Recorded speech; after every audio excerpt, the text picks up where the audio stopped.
My dad got promoted and a raise, and he asked me to pay for the whole family to go to the seaside for a trip. I asked, why? They said, what have you studied? You don't know how to be filial to your parents at all. My younger brother persuaded me that we were all family and shouldn't be so fussy. As a result, I was overworked, and when I arrived at the hotel, I had a high fever and couldn't stop. I begged my so-called family to buy medicine for me, but they threw me aside in disgust. My parents locked me in the room and left me to fend for myself. If there is a next time, I will give my family a big gift. 1. I was in the driver's seat, unable to believe what I saw. The scene was exactly the same as in my last life. My heart was pounding, and I was back to the day when the whole family set off for the hotel. Obviously, my soul was still being burned by the heat in the air. But now I was back before the high temperature broke out. I was thinking about what to do. And the cars behind kept honking their horns. Harper, what are you doing? Drive quickly. That damn horn is so loud that I can't even hear my game. In the back seat, my younger brother Dylan kicked my seat impatiently. After thinking it through, I came back to my senses and drove in another direction. If I said I wouldn't go now, it would arouse suspicion. I'd better escape after we got to the hotel. I stopped in front of the Tsingyao station for a while and then drove to the resort hotel. You girls only know how to buy things online every day. It's a waste of money. You might as well buy something to eat for your younger brother. When my dad saw my express delivery, he turned into an education expert and gave his pointers. It was already noon when we arrived at the hotel. After parking the car, I only took the express delivery I just got and left all my luggage behind. As soon as we entered the room, everyone was full of complaints. Harper, what kind of hotel did you choose? There isn't even a computer. It's not as good as the esports hotel I liked. When my parents saw that their precious son was not satisfied, they echoed, your sister has worked hard and paid for it. But Harper, you should have listened to your brother. This hotel isn't very good either. I used to think that my mom was the only one who was good to me in this family, but in my last life, she was the first one to suggest leaving me in the hotel. I didn't plan to indulge them. I said everything I didn't dare to say in my last life. If you don't like it, let him pay. If you can't pay, stop complaining. Harper, what do you mean? I used to be as timid as a quail and always endured Dylan's behavior. Now Dylan stood up angrily. Stop, Harper, your brother is still young. He just said it casually. Girls shouldn't be so hot-tempered. Elijah slapped the table and shouted, yes, Harper, your brother just said it casually. Apologize to your brother quickly. You'll rely on him when you get married. I thought to myself, just for one day. It's the last day, just bear it. It's my fault, I have a bad temper. Okay, you and your mom go and pack your luggage. After saying that, Elijah lay on the bed and acted like a master. I made an excuse to make an appointment for the diving project for them and left. Only a fool would listen to him, too, in my last life. For the sake of their health, I didn't agree to let them go diving. Just because Dylan got an underwater camera, he insisted on going into the water. When I heard this news, Dylan went and twisted the truth, and I was scolded by my parents. Alas, we've raised you so hard, and you're not willing to spend money on your family. It's really a waste of raising you. Under the strong request and moral kidnapping of my parents, I had to make an appointment for the whole family that night and go the next day, but when we went, I had a high fever. My so-called family ignored me. As soon as the high temperature broke out, they abandoned me. In this life, you must have a good time. The longer you play, the better. At 2 p.m. on the same day, I couldn't wait to take them to the diving project. When we went out, the temperature had already exceeded 40 degrees, which made them want to go into the water and play even more. I can't go into the water, you go and have fun. When Dylan heard what I said, he asked suspiciously, why can't you go into the water? I gave the answer I had prepared. I'm on my period and I have dysmenorrhea. I'm not suitable to go into the water. Can't you hold it until we get home? You're really unlucky. What a buzzkill. I'll hold your phones on the boat. I'm afraid the phones will get waterlogged. When I heard such a brainless remark, I almost couldn't hold back my anger. When my mom heard what I said, she instinctively retorted, what do you mean by getting waterlogged? You're looking forward to it. You're so clumsy that I'm afraid you'll lose the phones. Didn't my younger brother buy an underwater camera? The camera he bought at a high price must take better pictures than the phones. When Dylan heard someone mention his new treasure, he rarely sided with me. Mom, the pictures taken with my camera must be better than those taken with the phones. It's useless to bring your old phones. Let Harper hold them. seeing that my mom was still hesitant. I took a step back to move forward. Forget it, if you want to take the phones, take them anyway. If the phone bags leak and the phones are damaged, I won't pay for the repairs. When the three of them heard what I said, they quickly handed me their phones. I watched as the three of them went into the water one by one, and I turned around and pretended to be weak. My stomach hurts and I want to go back to the hotel. If my family asks, just say that I'm not feeling well and I've gone back to the hotel. I'll come back later. The staff member was also a girl. She heard Dylan's outrageous words just now. If it weren't for her professional ethics, she would have scolded him back. When she heard that I wanted to go back, she readily sent me back safely and reminded me to pay attention to my safety before I got off the boat. As soon as I got ashore, I ran back to the hotel without stopping. With the high temperature and the strenuous exercise, I was already sweating profusely, but I didn't have time to rest. As soon as I entered the room, I opened the express delivery. It was the surveillance camera I bought before. I originally planned to install it at the door of my rental house. After reading the instructions, I quickly scanned the environment in the room and finally locked onto the inconspicuous potted plant behind the door. I quickly installed it and connected it to my phone. I looked at the time. There were still 19 hours before the high temperature broke out. The time wasn't sufficient. I rummaged through the ID cards of the three of them. After washing my face, I was ready to buy supplies. You dead girl, why did you come back secretly? I couldn't find my phone because of you. 3. Mom, why are you back? I quickly thought of a countermeasure. I just didn't know how long my mom had been here and what she had heard. Mind your own business. Why did you leave without saying a word? My stomach hurts. I came back to use the toilet. I just finished. I shook my just washed hands. You're always full of excuses. I saw my mom walking towards the bathroom and she came out after a while. Mom, I'll send you back. No, I don't want to.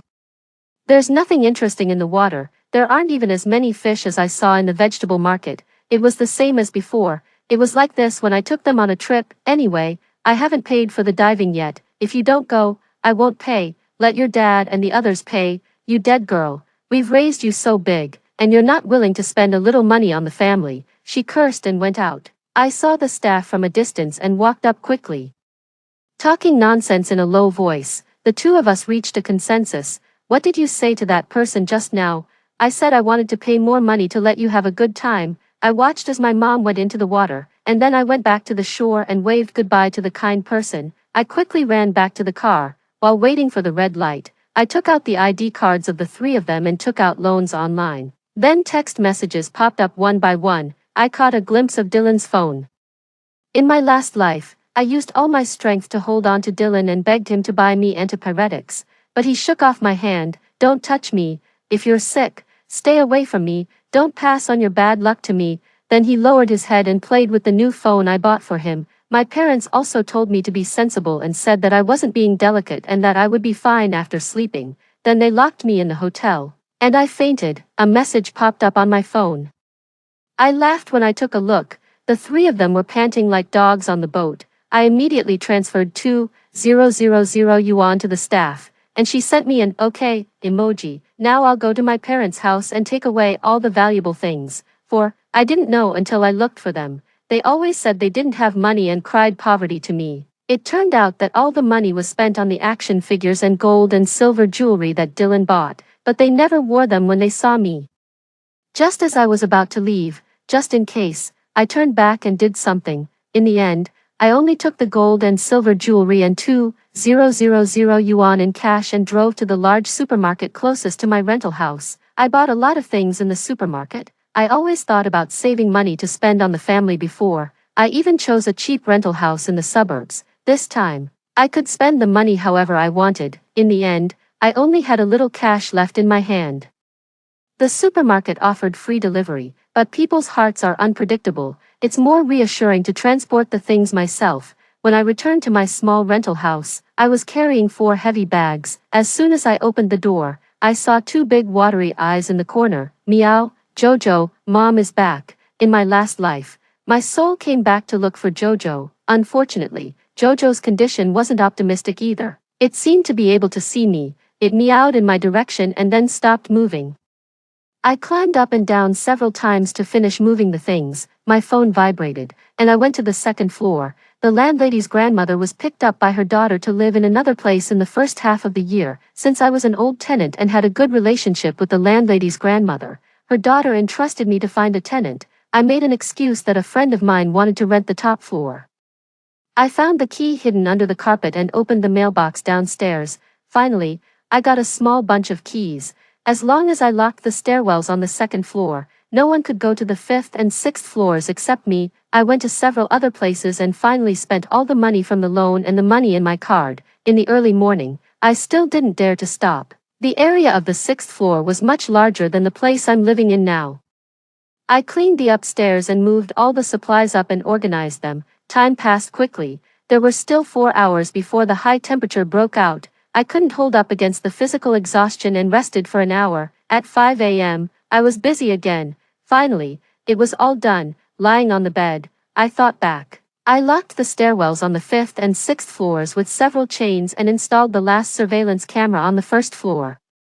I lay on the ground relieved and enjoyed the air conditioning. The shrill ringtone of my phone rang, waking me up from my light sleep. Just one look made me lose all my sleepiness. It was Dylan. I had already taken their phones. Where did he get a phone? 5. While I was thinking, because no one answered the phone for a long time, the call was automatically hung up. I got up and checked the surveillance camera installed in the hotel, not understanding which part had gone wrong.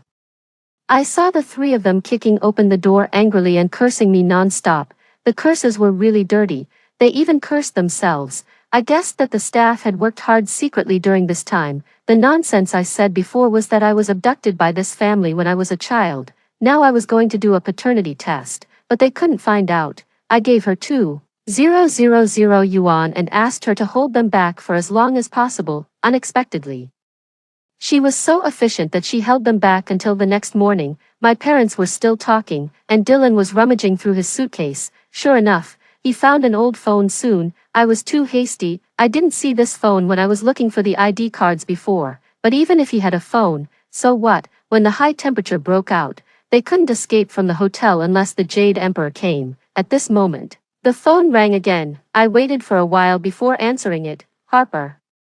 Where the hell are you? You took so long to answer the phone. We left our phones with you, and we couldn't find you anywhere. What kind of lousy diving did you find? It almost killed us. There wasn't enough oxygen underwater. I almost died. You'd better complain about them quickly. Why aren't you talking? Are you mute? I pretended to be weak and said, I had dysmenorrhea yesterday and fainted from the pain. I'm still in the hospital. I'll ask a runner to send you your phones later. Don't leave the hotel. Just wait at the hotel entrance, or he won't be able to find you. You have so many things to deal with. Hurry up. I looked at the time. There was still half an hour left, and the temperature would suddenly rise. Soon, the water and electricity would be cut off, and the food would go bad. Let them keep waiting. Just wait at the entrance. It'll be there in half an hour. I hung up the call. Just wait. I won't come even if you die. Not long after I fell back asleep, I received another call. Why hasn't it come yet? I'm sweating all over from waiting. Where's the phone? What the hell are you doing? I'm warning you. Come right now. Get out of the hospital. I looked at the time. The high temperature had already broken out. I advise you to save your saliva, otherwise, you'll have nothing to drink but urine. What about you? Are you crazy? You think you're some kind of boss. You have no money and no shame. You're holding it in. Why don't you stick that thing with 502? My dad turned into a big education expert again. How do you talk to your brother? You're a girl. What you say is shameless. There are elders beside you. Can't you be sensible, old bastard? I don't want to talk about you. You're in your 50s. And you don't have a house or a car. You keep sucking the blood from your daughter. When you got promoted, you asked your daughter to pay to show off. Your son is even better at pretending than you. Sensible. I didn't see you being sensible. You didn't even support your grandparents when they begged at the door. They said it's better to raise a dog than to raise you, a white-eyed wolf. At least a dog will wag its tail at people. You're the one who's really shameless. I watched the two people on the surveillance camera. They were so angry with my series of words that their faces turned red. Finally, it was my mom's turn to speak. In my last life, my mother kept pursuing me. It made me lack confidence since I was a child and made me willing to give everything to them. I didn't see the ugly faces of their family until I died. Harper, your father and your brother only said a few words to you because the weather is too hot. Your father and I have worked hard to raise you and love you so much. You should learn to be grateful. Enough, Mom. I know how you treated me all these years. You didn't give me even a single cent for my studies. If you had stayed in the hotel properly, you might have a slim chance of survival. I had already repaid the kindness of them giving birth to me in my last life. Now, I don't care whether they live or die. They kept chattering. When the high temperature broke out, the ground temperature reached 3 digits. Only at night did it get a little lower, but still, no one dared to go out. And I just turned on the air conditioner at 16 degrees every day and watched the 3 of them on the surveillance. At first, the 3 of them were fine in the hotel, until a week later, I heard their conversation. Mom, the hotel said they won't provide food starting from tomorrow. What should we do? Fortunately, the potted plant where I hid the surveillance was fake. Otherwise, when they were extremely hungry, even the potted plant wouldn't be spared. I took the initiative to send 2 photos. One photo was of half a seedless watermelon. The rind was thin and the flesh was red, and there was a spoon inserted in it. In comparison, the watermelon looked even bigger and more delicious. The other photo was of the refrigerator full of food. There were so many kinds of meat that it almost overflowed. Dylan, I'm in your esports room now. I'm playing on the computer, turning on the air conditioner, and eating the watermelon. It's so cozy. It's a pity that all these were originally yours. If Dad hadn't insisted on going on vacation, you could enjoy it too. I bought a lot of food and piled it at home. Only a fool would let them know my real address. They were so blind that they definitely couldn't tell that the photos were fake. These 2 photos were the result of my hard work for several days. There was a crack on Dylan's face in the surveillance. After seeing the photos and the message, he didn't hesitate to lash out at the phone. A series of 60-second voice messages popped up on my phone. Although I didn't click to listen, all those words still reached my ears through the surveillance. The anger of being powerless was really ridiculous. When Jojo saw me laughing, it trotted over. This fluffy little guy was on the verge of death when I picked it up. In the blink of an eye, it has grown so big. Some people are really worse than animals. The temperature kept rising. And Dylan and the others' cash and food were constantly decreasing. There were also bloodstains on their bodies from time to time. After the power outage, the whole hotel became more and more chaotic. Strangers kept coming in and rummaging around in the surveillance. They almost found the surveillance. Under the effect of the night vision camera, a green human face suddenly appeared, which was scarier than a horror movie. At night, when the temperature was lower, there were even more people coming and going. One night, 3 months later, I was woken up by the cold air of the air conditioner. I vaguely wanted to grab the quilt beside me. Bang! It was the sound from the surveillance. I told you to hand over all the food. Are you deaf? 7. The voice sounded like that of a fierce, strong man. When I got up to check the surveillance, I saw the 3 of them walking out of the room one by one. On the faces of the 3 of them, who hadn't had a full meal for a long time, there was no fear at all. Instead, there was a hint of excitement. I felt something was wrong and quickly scrolled through the surveillance. In the surveillance, my dad quickly got up and locked the door, but the people outside didn't plan to let them go. Soon, the sound of the door being battered came one after another. The other doors in the hotel were battered open one by one. Soon, it was the room of the 3 of them. The door was battered repeatedly, and the surveillance screen vibrated constantly because of the battering outside the door. I told you to hand over all the food. Are you deaf? It was useless for the 3 of them to lean against the door. With a bang, the door was battered open. So there are people here. How dare you not open the door? Do you want to die? Dylan dared to scold the people who came without even seeing the situation clearly. Do you believe I'll call the police? The strong man who entered first stared at Dylan with an unclear look in his eyes.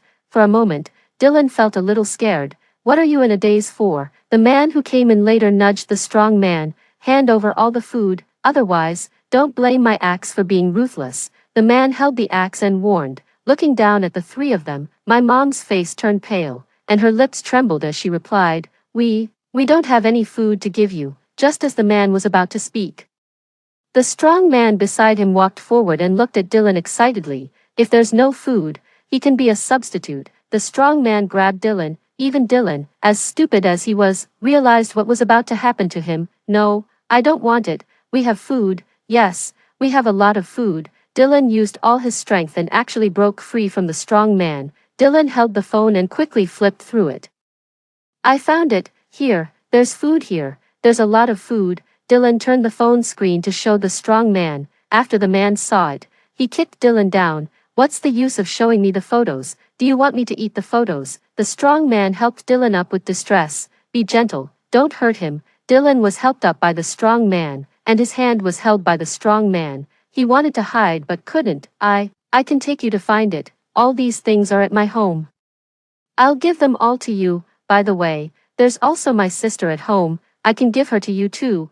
I just beg you to spare me. If you spare me, all those things, including people, will be yours. The strong man and the man looked at each other and then readily agreed. It was a happy ending for them. The five of them took advantage of the slightly lower temperature at night and quickly left. It seemed that they were going to come back to find me. Then, as a member of the family, I'll send them a little gift to show my sincere feelings. 8. I skillfully controlled the drone and sent the gift over. It should arrive before they get home. 2 hours later, the drone successfully delivered the gift. Out of the corner of my eye, I saw another monitor. In a hurry, I controlled the drone in the room to turn around and hide under the dark bed. They had entered the house. Just in case, I installed a surveillance camera. It was installed inside the robot vacuum cleaner.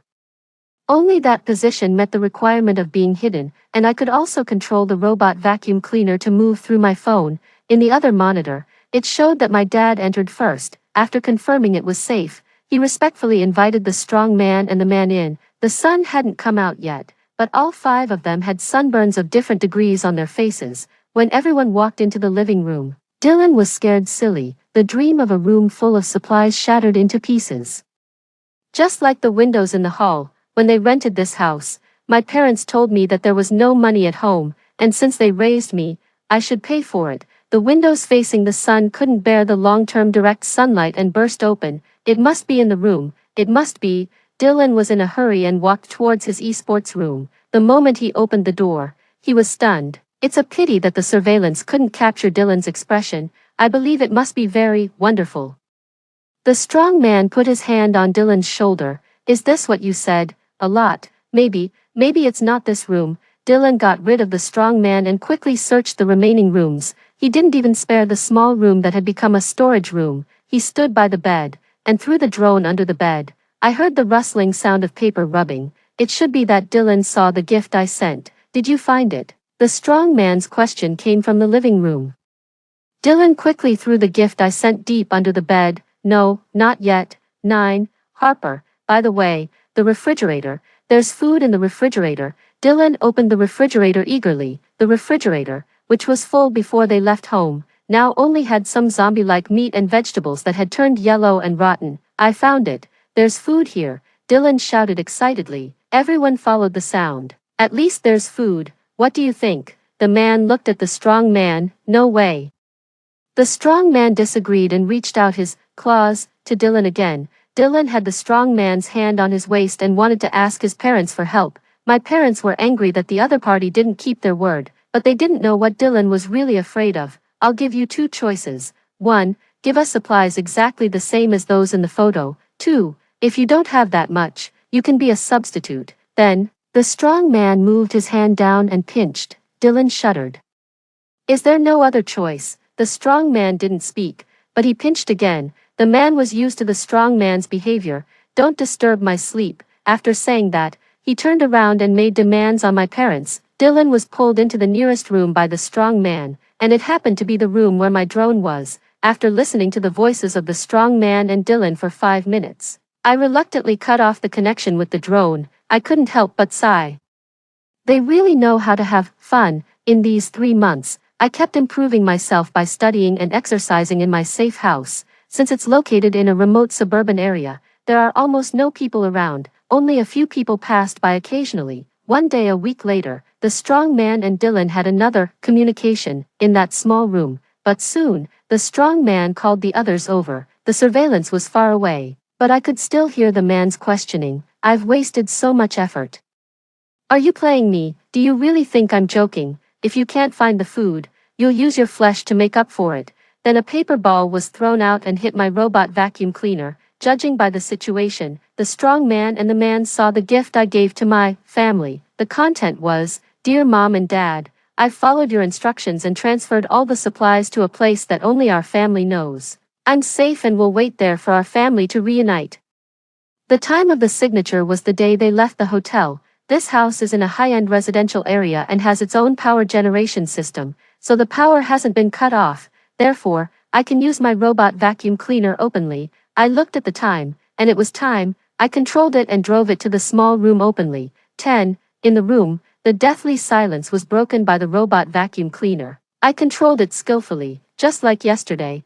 I drove it under the bed, nimbly avoided the drone, and then deliberately pushed the note out. The man glanced at the people present. It's exactly as the note said. You definitely have food. If you keep hiding it, you'll use your flesh to make up for it. Then he smiled playfully. I wonder if it will taste as delicious as that person last time. Less than half a year after the high temperature broke out, some people were already. I don't care about the fate of the three of them. I only care about myself and Jojo. Unexpectedly, after not watching for a week, only 3 people were still alive. The strong man was dead. The man was also dead. At first, I saw my parents and Dylan talking in a low voice. Mom and Dad, I heard that person talking in his sleep yesterday. They'll ask us to go out and find food. If we can't find any, when the food in the refrigerator is gone, they'll eat us. The 2 of them gasped, and then there was only the rustling sound. Soon, Dylan took the initiative to invite the strong man.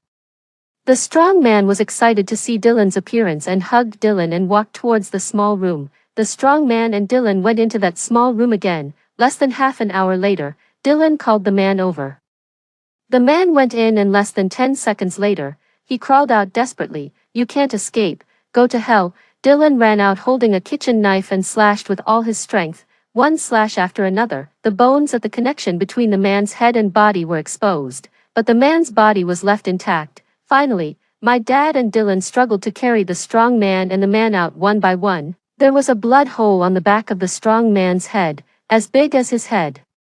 My mom leaned against the wall and walked out of the small room with a bruised face. Soon, the sound of vomiting came from the toilet. I can't know what happened in the small room, but I can guess roughly. However, it's really surprising that these 3 skinny people were able to kill 2 big and strong men. It was really a waste of my efforts to lead them to the hotel to find Dylan and the others. Among the few people who passed by before, there were the strong man and the man. They passed by at the same time as a couple. In the hazy moonlight, the strong man and the man had evil intentions. They insulted and killed the couple. Now, this is what they deserve. This family really has the nerve. After all, there were many people with ill intentions who came to the door. These 2 were protecting them, and the communication between the strong man and Dylan seemed sincere. But even if the strong man and the man are dead, there's still not much food left.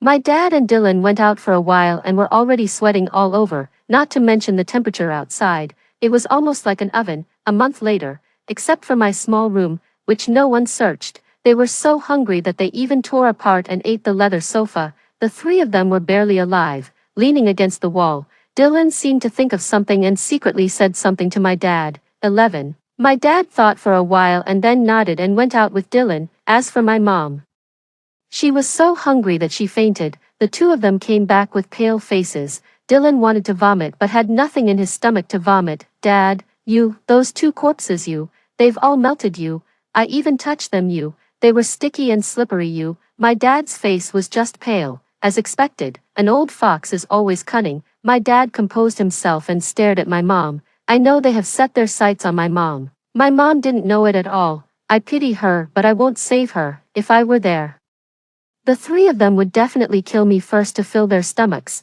I turned off the display screen. The screen of my phone lit up. I saw the new text message on my phone and stood up excitedly. Great, it's finally coming to an end. It was a message from the authorities. The authorities had found a solution. Dylan's old phone didn't have a SIM card, so it couldn't receive the text message. A few days later, I turned on the surveillance again, unexpectedly. The situation took an unexpected turn. I've worked so hard for this family, for you, and this is how you treat me, Mom, even if you sacrifice for us and this family one more time. I tilted my head and didn't look any further. I didn't hear the imagined cries. After a while, there was a knocking on the door. Mom, open the door. That's right, open the door. My dad and Dylan pounded on the door fiercely. My mom rummaged through the small room. The 2 of them started banging on the door again. The 2 of them, who had been hungry for a long time, couldn't open the door. Dylan found the man's axe. Dad, get out of the way, damn it, I don't believe I can't chop this broken door open today. After the two of them went in, they didn't say anything and sat on the ground quietly. Dylan couldn't help but break the silence first. Dad, is there any way to save Mom? She took paraquat and sleeping pills. Even the gods can't save her, then. Shut up, your mom is. You only think about yourself. If we don't do this, Mom will die in vain. Dylan's voice got quieter and quieter. My dad held my mom's hand and looked at her in silence. Dylan thought my dad agreed with his statement and moved closer to my mom. When my dad saw that Dylan still didn't give up and his hand was still reaching towards my mom, "You ungrateful wretch, get away." Dylan was pushed down by my dad unexpectedly and fell to the ground. Dylan couldn't get up from the pain for a while. Dad, come here. Why is there a drone and a bag of cat food here? Hearing this, my dad forgot about being sad and also crouched on the ground and looked under the bed. He reached out and took out the drone and the expired cat food under the bed. The two of them wolfed down the half bag of cat food. Jojo exhaled towards the windowsill, and at the same time, shouts came from downstairs. Everyone, listen, we are from the official search and rescue team. If you want to, you can join us for the rescue. We provide food and accommodation. I saw the certificates they showed in the surveillance. They were from the real authorities. Fine, I'm going to meet my dear family. 12. Dad, what are you thinking about? It's creepy at night. Sigh, I always dream of your mom recently. Her eyes were bleeding, and she said she would come back to find us sooner or later. At this time, the door was knocked on. My dad and Dylan were both startled. Dylan summoned up his courage and asked, "Who is it?" "We are from the search and rescue team. We're here to save everyone. Now we need to register the number of people." With a creak, the door was opened. "Why did it take you so long to, brother? Are you okay?" I stepped forward and closed the door behind me. "Dad, it's Harper." I raised my hand to greet them. "Dad, good evening. Have you eaten? It's really rare that you didn't starve to death." My dad didn't dare to say a word. Dylan rushed towards me with his fists raised. I sidestepped to avoid him and stabbed him in both kidneys. He made the first move, and this is just self-defense on my part. "Where's Mom?" My dad was still talking nonsense at this moment. "She's dead, and it's all because of you, you unfilial daughter." I wiped the blood off the knife, and a whistle came from outside. "Team 2, assemble." When it was my turn to summarize, I said, "Report to the captain, there's no one alive in the room." I didn't kill them, but it's hard to say whether they survived or not in the end. I followed the team to continue the search and rescue in this city. I saw countless disgusting things during this time. After a month, the search and rescue of the whole city was over. I changed my name to Nora and moved forward towards a vibrant future. I'm no longer the Xiao Nan that my parents expected. "Nora, are you really not going to the next city with us?" I shook my head and said, "Maybe later, but not now. I'll go when the order is restored, then remember to find me when the time comes." "Okay, have a safe journey." I waved to my comrades, drove home to feed Jojo. Jojo became more and more clingy. Many years later, the city became more prosperous. Because I stayed back then, I got a good job and served the people. Jojo was still with me, but it was too old to move. As for my family, I burned their bodies and threw the ashes in the countryside fields that they were so proud of, where they passed things down from father to son and not to daughters. 13. Extra, I'm going to die now. I don't know why Mom left me behind. Maybe it's because I'm black and I'm not her favorite. There's a human who seems to want to save me, unfortunately. My life is almost gone. She's really wasting her efforts. When I opened my eyes, I was wrapped up tightly. It doesn't matter, anyway, I'm going to die. I still have 3 lives left. A week later, I was really saved by this human. Fine, human, I owe you my life. I will definitely pay you back in the future. This human took me back to her home. It's small and dark. She also told me that she would be my mom from now on. Humph. I don't care. Summer has arrived. There are so many bugs. It's so noisy. I'm going to catch them all. It's definitely not because the bugs are disturbing my mom's sleep. I'm waiting at the door for my mom to come back from hunting. This way, she can see the bugs I caught for her as soon as she comes in. I stared at my mom expectantly. She ate them all. I'll catch more next time. I'll catch a mouse. She will definitely like it. I used to think that my mom was the only one who was good to me in this family, but in my last life, she was the first one who suggested leaving me in the hotel. Great. I was just thinking that it's getting hotter and it's hard to catch mice. When my mom comes back, I will definitely catch a mouse and give it to her. I was lucky today. I caught a mouse quickly. I put it at the door. My mom will definitely be happy when she comes back and sees it. I'm so awesome. It turned from dawn to dusk, and my mom still didn't come back. Could she have died of heat while hunting? When I woke up, the air conditioner at home turned off by itself. It's so hot. The mouse is almost going bad. I'll eat it for my mom. I'll catch a bigger one for her next time. It's so hot. It's getting brighter and hotter. I'm so sleepy and uncomfortable. I imitated my mom and pressed that round thing. When my mom presses that thing, a strong wind comes. Why doesn't it work when I press it? It seems that I'm going to die again. My mom will definitely come to save me this time. My mom is here. I knew she would come to save me. I meowed and fell asleep peacefully. I found that I lost another life. My mom actually didn't save me. I'm angry. I turned around and looked at my body. When I saw my mom crying, I realized that my mom was dead too. It turns out that it's not that my mom didn't save me, but that she couldn't. I'll reluctantly forgive her, seeing her crying so sadly. I anxiously found the big cat who controls the lives of us cats. The big cat asked me, "Are you sure? You'll lose one more life if you do this." I said affirmatively. "Big cat, I'm sure. I don't want to see my mom crying." The big cat was helpless. With a wave of its paw, I went back to my mom's small and dark home. I ran to the door and waited for my mom to come back again. I saw my mom come back with a lot of prey. Jojo, Mom is back. Story 2. The day before the apocalypse, my best friend was reborn. She betrayed me, had an affair with my boyfriend, and tried to take control of the resources. But what she didn't know was that in the previous life, the person who had the resources and the space was me, sitting in the university cafeteria, watching the bustling food service counter. I could hardly believe it. Had I been reborn? Just a moment ago, I was with my team searching for equipment in a hospital with a danger level of S. When a mutated zombie attacked me, I was about to be killed by the zombie. But in a blink of an eye, I was back at the university. I stared blankly, took a deep breath, and calmed the exhilaration in my heart. I was just about to take out my phone to check the date. Suddenly, a commotion broke out in the cafeteria. A boy suddenly pounced on a girl next to him, biting off a chunk of flesh from her throat, and almost instantly, her white dress was stained red with glaring blood. I stood up abruptly, using all my strength. I screamed, "Run, it's a zombie!" Almost at the same time, the boy who had turned into a zombie lifted his head. His face completely drained of color, turned ghastly pale and grim, his mouth full of sharp teeth covered in sticky blood. The crowd exploded in panic. Students nearby the incident began to scatter in all directions, while those unaware of what was happening also desperately ran outside amidst shouts of, "Someone has turned into a zombie." While some reacted quickly, there were still those who were slow or unaware, and they continued to be tackled and bitten.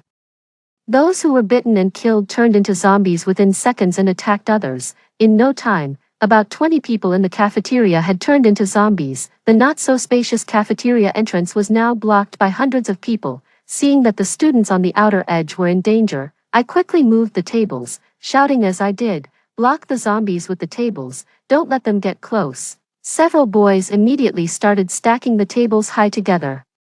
This successfully stopped the zombies from advancing. Once outside the cafeteria, the crowd dispersed towards the nearest dormitories. I ran non-stop back to dormitory 501 and locked the door. My roommate Rachel was unaware of what had happened outside. Hearing the noise downstairs, she asked, "What's all the noise about?" Seeing Rachel again, my eyes momentarily filled with tears. This girl had died for me. In the 5th year of the apocalypse, I pushed aside my emotions and told Rachel, "A biohazard has broken out. There are zombies everywhere outside." Rachel shrank back. "Don't joke. I'm really scared of this kind of thing." I shook my head and took her to the balcony to look outside. Below our dormitory, it was chaos. Pools of blood were everywhere, limbs and body parts scattered around, and zombified students were attacking those who couldn't escape, biting off chunks of flesh. The bitten people convulsed for a few seconds before turning into monsters themselves. Screams erupted intermittently from the girls' dormitory. Rachel's legs trembled violently. I supported her. "Don't be afraid. We are safe for now." Rachel shakily sat back on her bed, trying to call her family, but the phone didn't connect. After a while, with a tearful voice, she asked, "What about Truda and Pandora? They haven't come back yet. In the previous life, both of them had met grim fates. I advised Rachel. We can't worry about them right now. Our priority is to survive. Rachel snapped back to reality, hurriedly changed into light clothes, and started packing essential supplies. I closed my eyes pretending to rest, but in reality, I was verifying something. Indeed, just like in my previous life, the mustard seed space in my mind has appeared again. It's as big as 4 or 5 soccer fields. Whenever I touch something, I can instantly transfer real objects into this space. Even more fortunate, the supplies I had stockpiled in my previous life are still there. With these, I feel more confident about surviving. Suddenly, a scramble of footsteps and cries for help came from the hallway. Then, the sound of keys jostling in a door lock followed. Quick, open the door. Let us in. It was Truda's voice. The door was locked from the inside. She couldn't enter. Rachel moved to open the door, but I stopped her. Looking through the peephole, I clearly saw Truda standing at the door with 2 unfamiliar men. Dark blood was oozing from a wound on Truda's arm. She had been bitten and would soon turn into a zombie. I solemnly shook my head at Rachel, gesturing for her to notice Truda's arm. Rachel covered her mouth and whispered, "Is she infected?" I silently nodded. In my previous life, after Truda turned into a zombie, we managed to push her out of the dorm in time, but the danger did not end there. The men Truda brought were not good people. They were thugs she met outside of school. During the 3 days we were together, they depleted our already scarce food supply and even harbored monstrous intentions towards us. Eventually, Rachel and I escaped the dorm, narrowly surviving. This time, I would never let them in again. Seeing that no one was opening the door, the 2 men began to kick it. The thin door panel couldn't withstand their kicks. I quickly figured out a way to deal with them, mimicking the howl of a zombie. Roar. As I howled, I pounded on the door. Sure enough, the noise outside abruptly stopped. Then, hurried footsteps faded away as the group likely ran off. Rachel covered her face and started crying. I knew how devastating it was to watch a classmate turn into a monster. But after living through the apocalypse for 10 years, I had witnessed such scenes too many times. And my heart had turned cold and hard. I was contemplating how to escape when suddenly I heard the door of dormitory 502 next door open. A girl came out, shouting, "Truda, why are you running? And who are these boys? Are they here for a room check?" My heart skipped a beat. Through the peephole, I saw Audrey from my department standing at the door of 502, waving in the corridor. Then, Truda and the 2 men who had initially run off came running back. I hurriedly shouted through the door gap, "Get back to your dorm, don't get close to Truda, she's been bitten by a zombie." But it was too late. The 2 men ran into room 502 first. Just as Truda was about to step through the door, she heard my voice and paused. The next second, she was furiously enraged. "Eunice, you bitch, are you pretending to be a zombie so you won't let me into the dorm?" I deliberately slowed my speech, drawing Truda's attention. "You've been bitten. You'll soon turn into a zombie." "I'm just doing this to protect myself." Truda's face turned pale. If Audrey was smart enough, this moment would have been enough for her to escape, but she paid no attention to the wound on Truda's arm. Instead, she frowned and said, "What zombie? It's not Halloween. Are you guys playing cosplay?" She was completely unaware of what had happened downstairs. Through the peephole, I saw abnormal veins burst forth on Truda's face. She was about to turn into a zombie. I yelled, "Watch your back." Audrey rolled her eyes and said, "Stop playing," holding Truda's hand. I was about to enter the dormitory. What greeted her was a sudden bang. The door to room 502 slammed shut violently. Audrey was startled and quickly went to knock on the door. "What are you doing? Open up." Behind her, Truda was undergoing a terrifying transformation. Her zombification was rapid. Just seconds ago her complexion was purplish, and seconds later, her body seemed to accelerate in decay, oozing a foul, thick saliva from her mouth. She sniffed the air a few times, quickly locking onto Audrey. Audrey finally realized something was wrong. She turned around in horror, coming face to face with the zombified Truda. Ah, the scream was still stuck in her throat. The next second, Truda grabbed her neck and bit down hard. With a rip, blood sprayed. 3. From the peephole, Rachel saw the scene outside and collapsed to the ground, covering her mouth tightly to prevent herself from screaming. I gritted my teeth, forcing myself to calm down. Just then, my phone rang abruptly. A glance at the screen showed the caller. "Noah, is it him?" I answered the call. "Hello," on the other end. Noah's voice was surprisingly cheerful. Eunice, where are you? In the dorm, outside. There are monsters eating people. The dorm isn't safe. Hurry to the school entrance. I have a car, and you can come with me to the safe zone. Listening to Noah, a strange feeling surged in my heart. Noah is my boyfriend. In the last life, he, like me, was stuck in the dorm for 3 days until hunger forced him out, and that's how we met by chance and were rescued by the passing army to the northwest safe area. This life, how could he be outside the school, and how would he know where the safe zone is? Suddenly, a woman's scream came through the phone.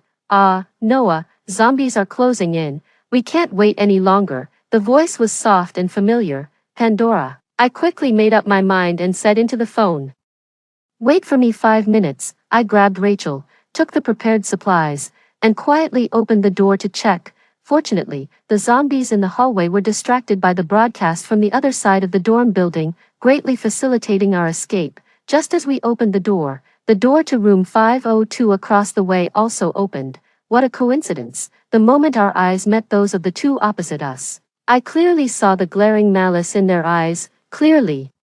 They were still holding a grudge about the earlier incident. Be careful, I whispered to Rachel. She subtly nodded. Without making a sound, we all rushed silently downstairs. There were more zombies outside the dorm building than inside. Just as we reached the ground floor, about a dozen zombies staggered towards us. Run, I shouted. Rachel and I sprinted, quickly spotting the black SUV parked by the roadside. However, just as we were only 10 meters from the school gate, dozens of zombies suddenly surged around the corner, instinctively reaching for Rachel's hand. I grasped at air, whipping my head around. I was met with a sight that enraged me. A man from room 502 was grabbing Rachel's backpack, violently throwing her to the ground. Rachel, I lunged toward her. Behind us, a wave of zombies surged forward. A ghastly purple hand reached for Rachel's ankle, its black nails sharp and pointed. I drew my dagger and swiftly severed the hand, quickly pulling Rachel to her feet and sprinting forward with her in tow. Ahead, 2 figures were about to escape the school. I pulled out a dart from my bag and with a flick of my wrist, struck their calves. Their screams echoed as they fell to the ground. Rachel and I dashed through the school gates at breakneck speed. Behind us, layers of zombies flooded toward the fallen men, quickly overwhelming them. Noah, who had been waiting, hurriedly opened the car door and Rachel and I jumped in. The door slammed shut and the RV shot forward like an arrow released from its bow. I calmed my racing heart and took a deep breath, then began to carefully observe the others in the vehicle. Besides Rachel and me, there were 3 men and 1 woman. One was my boyfriend Noah, and another was my roommate Pandora. The other 2 were familiar faces. They were Pandora's backup options, Benjamin and Amber. I glanced around the RV. It was well stocked with food, medical supplies, and other necessities. The strangeness of the situation deepened. I nonchalantly asked, Noah, where did this car come from? Before Noah could answer, Benjamin, backup number 1, glanced at me with a self-satisfied look and said, Pandora rented it. You really should thank her for your rescue. Thank her. In the recent call, Pandora was urging Noah to leave quickly. Clearly, she had no intention of saving me and Rachel. I pressed further. Then how did you know where the safe zone was? Benjamin obviously disliked my tone. In his eyes, I should be grateful to Pandora. He frowned and turned away. Noah took over the conversation. Pandora's cousin works in the military. He shared the information with her. He glanced outside at the horrific zombies, his expression grave. At first, I didn't believe it.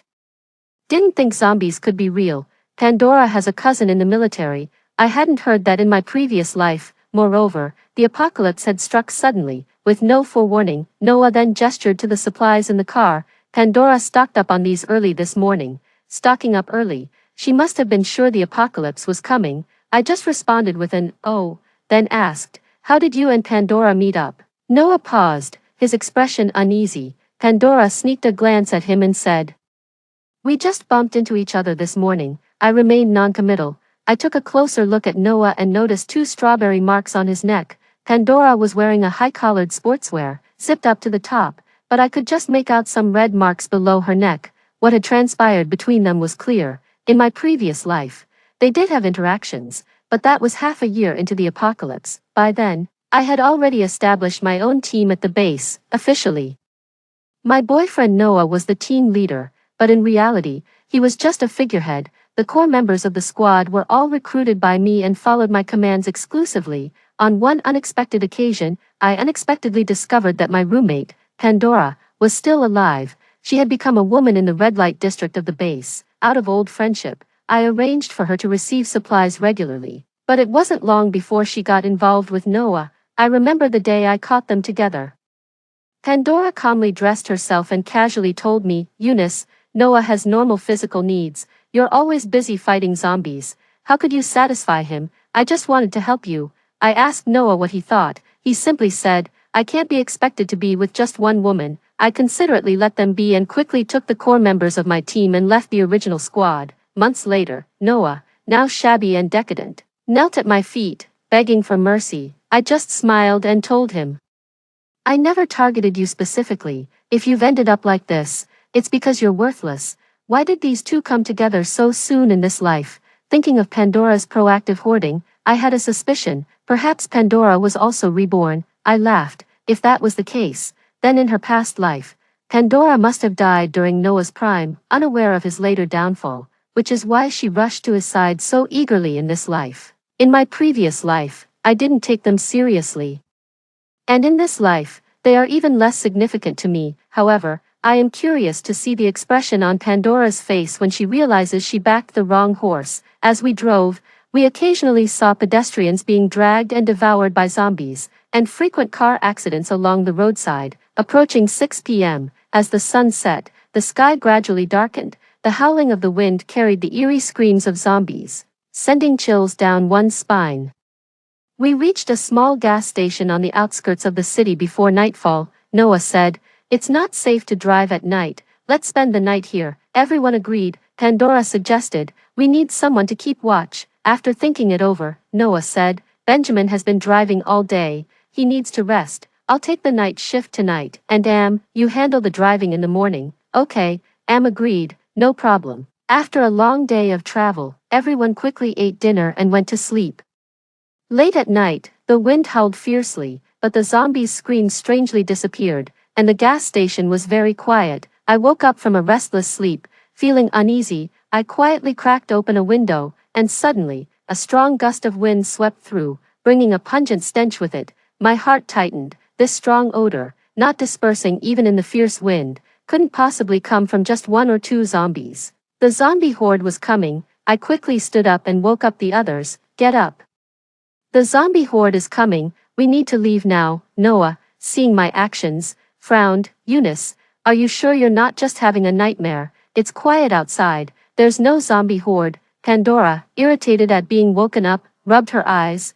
What are you doing? We all need to sleep. Seeing his idol upset, Benjamin gave me a harsh look. Hey, at a time like this, can you stop causing trouble for others? Okay. I quickly opened the window and said sternly, Smell that outside. Even such a strong wind can't disperse the stench, which means there must be hundreds, if not thousands, of zombies headed this way. Hearing this, everyone's faces turned pale. Leaning out the window to sniff again confirmed our fears. Let's move. Noah was the first to snap back to reality, and immediately started the car from the driver's seat. The roaring sound of the engine was particularly jarring in the quiet night, and almost at the same time, the frenzied, bloodthirsty howls of zombies could be heard not far away. The noise was deafening, like a tidal wave, repeatedly jarring our already taut nerves. Move, move, Pandora urged, her face ashen. It wasn't until half an hour later that we finally managed to shake off the chilling fear. Rachel, still frightened, patted her chest saying, That was terrifying. If we had been any later, we would have been zombie snacks. Shivered and added, Thank goodness Eunice was quick to react.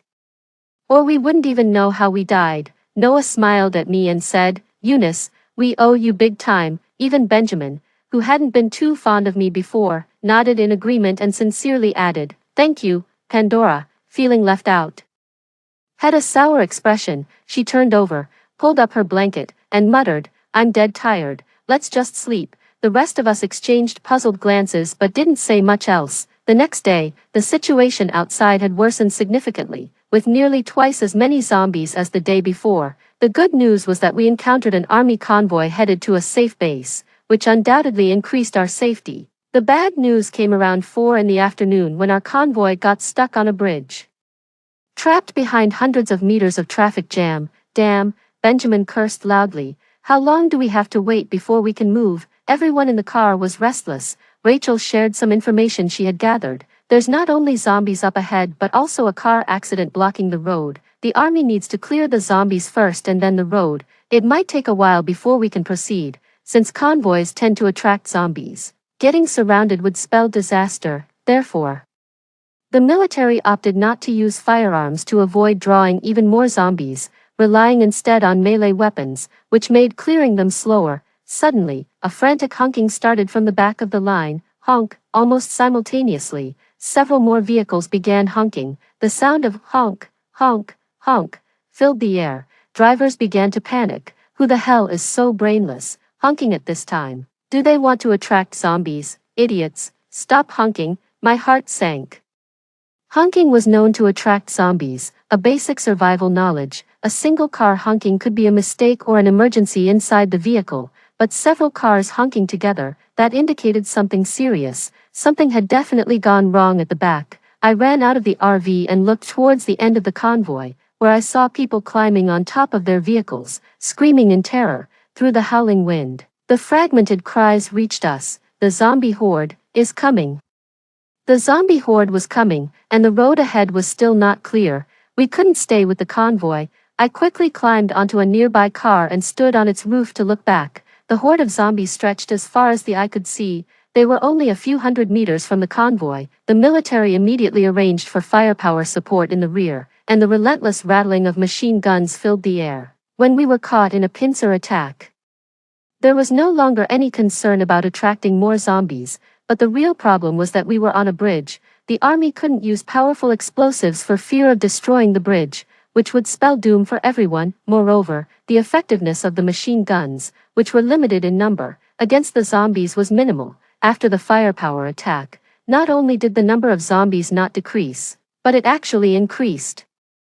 The loud noises and the scent of blood drew an unending stream of zombies onto the bridge, ahead of the convoy. Although there were fewer zombies, the road was completely blocked by overturned and skewed vehicles, making it impassable for the convoy. Humanity was trapped in the middle, with no way forward or back. Rachel's face had turned pale with fear. Eunice, what do we do now?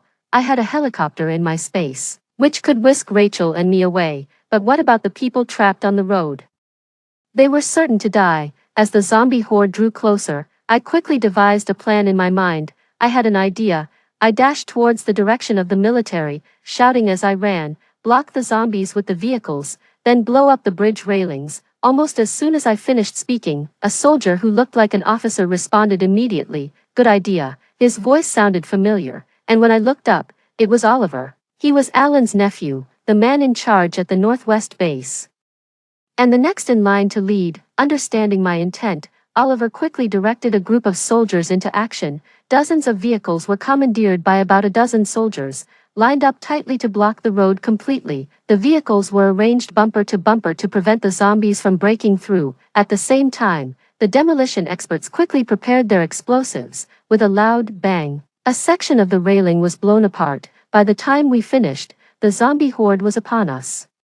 The dense crowd of zombies pushed forward and, as expected, began falling off the bridge through the broken railings. Seeing this, I breathed a long sigh of relief. We were saved. The zombie onslaught lasted for half an hour, and it wasn't until the last few zombies were headshot by the military that it finally ended. Those who had narrowly escaped death cheered with tears streaming down their faces. Some knelt and kowtowed on the ground, while others embraced and wept together. When I returned to the RV, I noticed that everyone's gaze was particularly intense.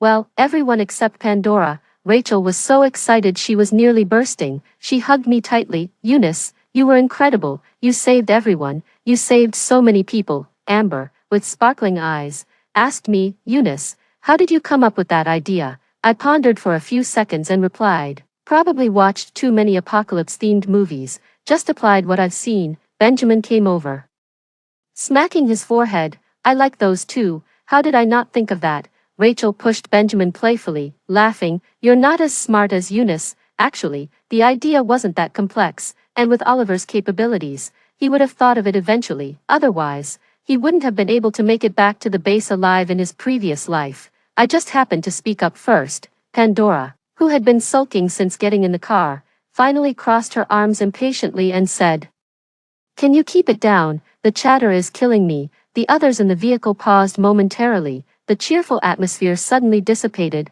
Benjamin asked worriedly, "Pandora, what's wrong? Are you feeling unwell?" Pandora was visibly upset but couldn't verbalize her true feelings. The thoughts of a girl are often easy to guess. "It was just jealousy," Rachel sneered. "What's wrong?" "Just feeling bad inside because she can't stand seeing others happy," Pandora snapped. "You'd better remember whose car you're in. You eat my food, use my things. What right do you have to be sarcastic with me?" Noah's expression hardened, and he stood up to say, "I asked Eunice and Rachel to come along in the car. If you have any complaints, blame me, not them." Pandora panicked and quickly explained, "Noah, I didn't mean to blame you." I laughed. "Oh, Noah," calling him so affectionately, I said, "Tell us what happened between you two on the last night before the apocalypse." Pandora's face turned pale instantly. Clearly, being exposed in front of two backups about her sordid affair was embarrassing for her. However, she soon made a choice, biting her lip, her eyes brimming with tears. She said, "So you knew all along?" "Yes, that night I was already with Noah." A flicker of panic crossed Noah's face as he instinctively avoided my gaze. Pandora lowered her eyes, concealing the smugness in them, eagerly anticipating my reaction. "Oh," I said emotionlessly, turning to Noah and stating bluntly, "Then you're dumped." Both Noah and Pandora were stunned, their faces a picture of disbelief. Pandora stuttered, you, unable to figure out what to say next. She was ready to put on a performance, but I gave her no chance to act. Leaving her feeling like she had punched into cotton, unable to vent her frustration, Noah looked at me with guilt in his eyes. "I'm sorry, Eunice, that day I quickly gestured for him to stop. Cheating is cheating, no excuses." "Rachel, let's go," I called to Rachel, who was already livid, and we quickly got out of the car. "Eunice, wait for me." Rachel hurried after me, spitting behind her and cursing, "Scumbag and slut." Behind us, Pandora and Noah's faces were a sight. While Benjamin and Amber looked as if they had swallowed something disgusting, shocked and nauseated, I headed straight for Oliver's military vehicle. Along the way, Rachel tried to comfort me in various ways. "Bitches with dogs are forever, jerks with chicks stick together." That made me burst out laughing. The poor girl thought I was heartbroken and looked at me with even more sympathy. When we reached Oliver's vehicle, the armed soldier recognized me, smiled, and asked, "Hey, it's you. What's up?" "I have a way to quickly clear the vehicles up ahead. Please take me to your leader," I said. The soldier, momentarily surprised and cautious, frisked us briefly before swiftly taking us to Oliver. Seeing me, Oliver straightened up and extended his right hand. "I haven't thanked you yet for saving everyone." I shook his hand with a smile. "I can help even more." After speaking, I pointed at a water cup nearby. Instantly, the cup vanished. Oliver was startled. With a flick of my finger, the cup reappeared on the table. I smiled slightly. "As you can see, I have the ability to teleport objects." Oliver's breathing quickened, his eyes filled with disbelief and a sense of treasuring a valuable find. I chose to be honest with Oliver because in my past life I had dealt with him and knew his character. Oliver possessed the authority and capability of a leader and, more importantly, he was steadfast and fair. Truly a leader who could bring welfare to the people. Soldiers set up canvas curtains to block the view from the rear vehicles. I collected the wrecked cars into my space and threw them off the bridge. In just a few minutes, I had cleared the road. Seeing my abilities again, Oliver looked at me with even greater eagerness. I smiled at him. "If you ever need my help in the future, just let me know." Oliver looked at me intently and said, "All right." He wasn't shy to ask for help right away. There was something he needed help with. Transporting medical equipment. The military was divided into two groups, one returning to the safety base as originally planned and the other heading to Hospital A to search for equipment, and Hospital A was precisely where I had died in my previous life. I instructed the soldiers to take good care of Rachel, and then they drove directly to City A with the troops. The operation went very smoothly. The junior zombies were not difficult to deal with, and we quickly located the equipment. Thanks to my spatial abilities, those valuable and delicate devices were easily transported out. The soldiers were excited, looking at me as if I were a walking treasure. after transporting the necessary medical equipment back to the base. Everyone from the top brass to the frontline researchers was elated. The head of the zombie virus rehabilitation research team claimed that with the machines, there was hope to develop a cure within 5 years. The base quickly arranged a prime villa for me and deployed dozens of soldiers to guard me day and night. The situation inside the base was still unstable, and the knowledge of my space was strictly kept secret, with those in the know under orders to maintain confidentiality. Rachel also moved into the villa with me. As for Pandora and Noah, I didn't have time to pay attention to them. During this time, Oliver and I were busy collecting various equipment and supplies.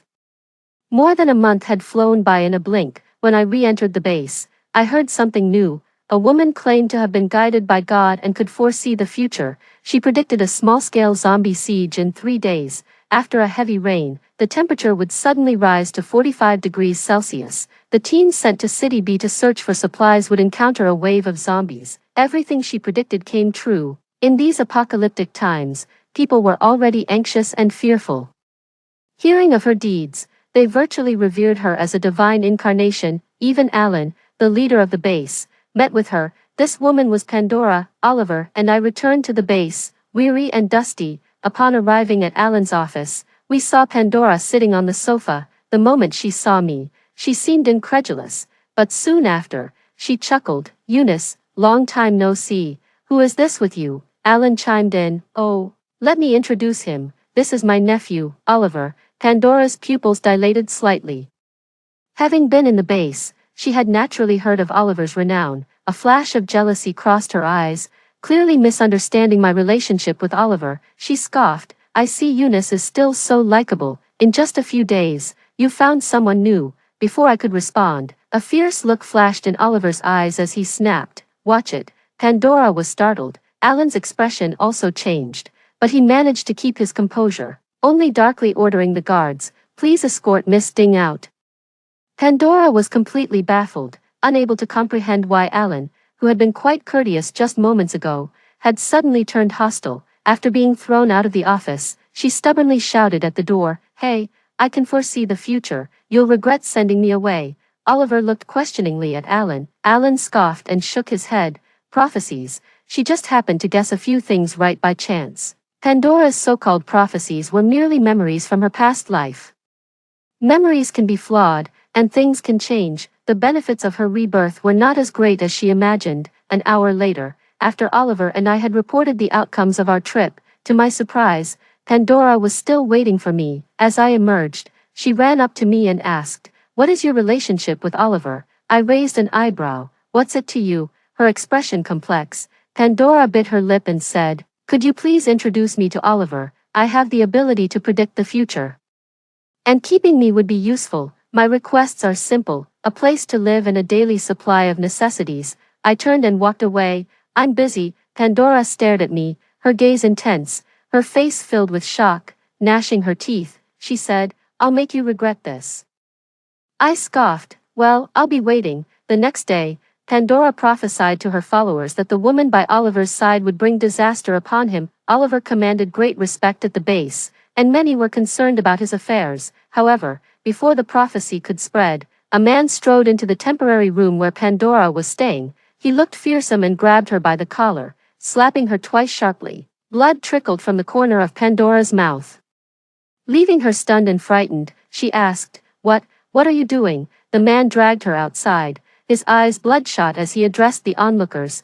3 days ago, I gave her a bag of supplies in exchange for a prophecy. She told me there would be no large-scale zombie horde in City C, so my brothers and I decided to go there for supplies. But as soon as we arrived, we were surrounded by a zombie horde. I barely escaped with my life. But all my brothers died. After speaking, he slapped Pandora again. "This woman is a fraud who makes her living by deceiving people. I'm going to kill her today to avenge my brothers." He then pulled out a knife.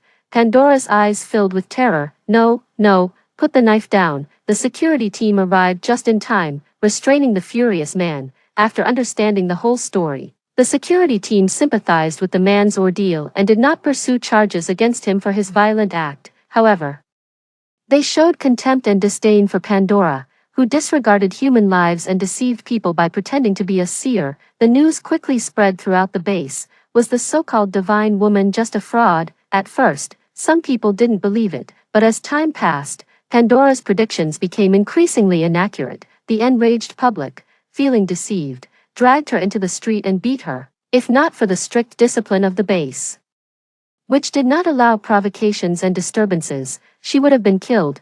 3 days later, Pandora came to my villa, requesting an audience to share some important information. When the soldier reported to me, I was enjoying a tomato beef brisket hot pot with Rachel. I was in a good mood and decided to let her in. Seeing her again, I hardly recognized her. Her body was bruised and battered, nowhere near the pre-apocalyptic campus goddess she once was. As soon as she entered, she looked around the luxurious villa with eyes filled with greed, then her gaze fell on the hot pot in Rachel's and my hands, and she unconsciously licked her lips. I asked, "What do you want?" Pandora spoke solemnly, "I know a secret that could be very useful to the base. I can tell you, but you must provide me with shelter and supplies." I glanced at her and said, "That depends on how much your so-called secret is worth. Don't worry, I'm fair. If the information you provide is valuable, I won't let you down." Pandora stared intently into my eyes, trying to gauge the truth in my words. After a moment, she said, "Within 6 months, Noah will awaken a space that can take anything from reality into it." Rachel and I exchanged glances, speechless, thinking we didn't believe her. Pandora quickly added, "I'm telling the truth." I asked, "Where did you get this information?" Pandora replied, "I told you I have the ability to prophesy. This is what I predicted.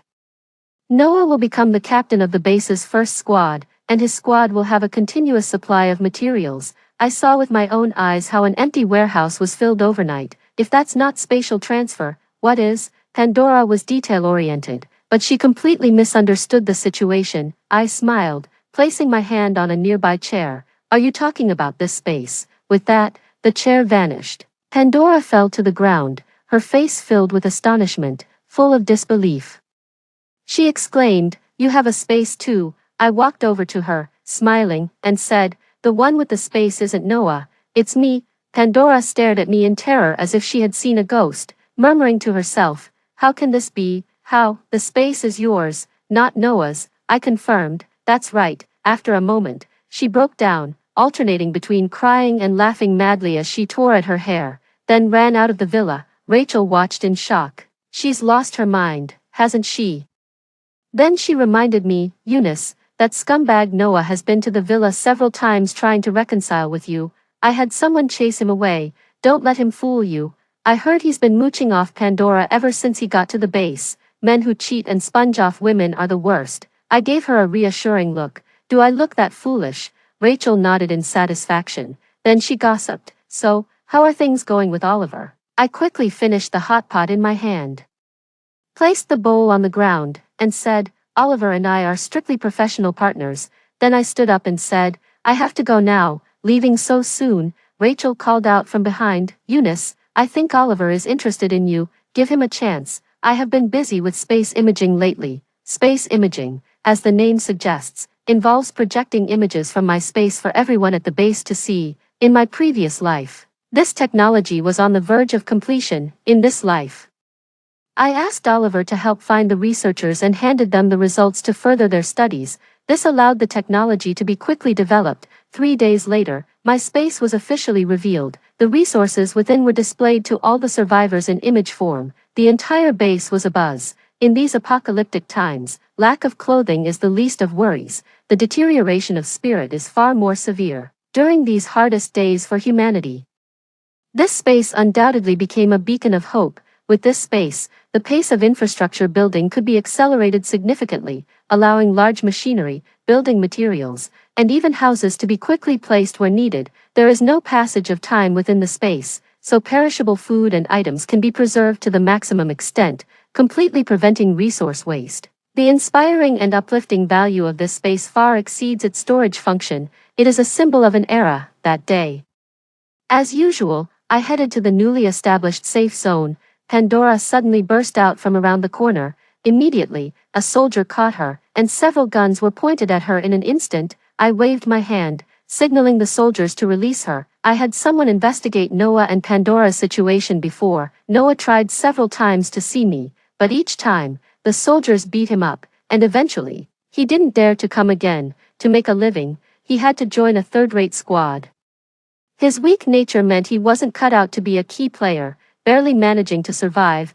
Pandora, just like in her previous life, had become a member of the red light district. I asked her indifferently, "What do you want?" Pandora, looking deranged, glared at me and said fiercely, "Eunice, you actually revealed the secret of the space.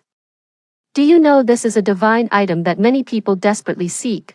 She muttered to herself, "If it were mine, if it were given to me, I would make everyone kneel at my feet." I scoffed, "What good would it do to give it to you? Even if it were yours, you would have been dead since the day you left school. With your capabilities, could you have kept this space safe?" Pandora suddenly faltered. "Indeed, what difference would it make if it were hers?" She paused, stunned, with a bitter laugh. Madness was already taking its toll. She said, "Eunice, do you know, I have been reborn. I am the darling of the heavens. Why should you live so well, while I, reborn, live a life even worse than my last?" Something must have gone wrong. The soldier guarding her glanced disdainfully, clearly regarding her as insane. I watched her steadily until she calmed down completely. I said, "In life, one must strive to overturn fate and live as one's true self. Heaven granted you a second chance at life. If you remain trapped in the mindset of a reborn, ultimately treading the same old path as before, how is that different from being a puppet of fate?" Having said that, I walked away, paying no further attention to Pandora behind me. 3 years later, the Northwestern Security Base had become the largest base in China, a safe zone spanning thousands of miles, capable of accommodating 300,000 residents, with numerous strong allies and dependents. The crumbling social order was being rebuilt. I looked beyond the base towards the distant lands. To this day, our brethren still suffer from hunger and cold, their homes reduced to barren wastelands. The journey is far from over. Being reborn into this vast world, there is much to be achieved.